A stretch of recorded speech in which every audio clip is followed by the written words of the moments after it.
Friends, একটা বিশেষ update নিয়ে আপনাদের সামনে আসলাম। কলকাতা স্টেশন থেকে দীঘা পর্যন্ত স্পেশাল ট্রেন দেওয়া হয়েছে, যেটা 7ই জুলাই থেকে 28শে জুলাই পর্যন্ত আপাতত চলবে, পূর্ব রেলওয়ের তরফ থেকে জানানো হয়েছে। এবং এটা সপ্তাহে দুদিন, শনি ও রবিবার করে চলবে।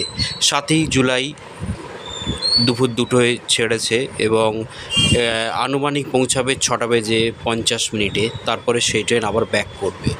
আপাতত আপডেট অনুযায়ী জানা যাচ্ছে 3000 বার্থ এবং 10,000 আসন বিশিষ্ট এই স্পেশাল ট্রেনটা দেওয়া হয়েছে। ফিউচারে যদি দেখা যাচ্ছে এর চাহিদা তেমন থাকে, তাহলে সারা মাস বা সারা বছর ধরে চলতে পারে। তো সে আপডেট আসলে আবার আপনাদেরকে জানিয়ে দেবো। তারা একটাই কথা বলবো, ইন্ডিয়া টুস 24 ইউটিউব চ্যানেলটি সাবস্ক্রাইব না করা থাকলে চ্যানেলটি সাবস্ক্রাইব করে পাশে থাকা বেল আইকনে ক্লিক দিয়ে সঙ্গে থাকবেন এই ধরনের আপডেট পাওয়ার জন্যে। Thank you very much.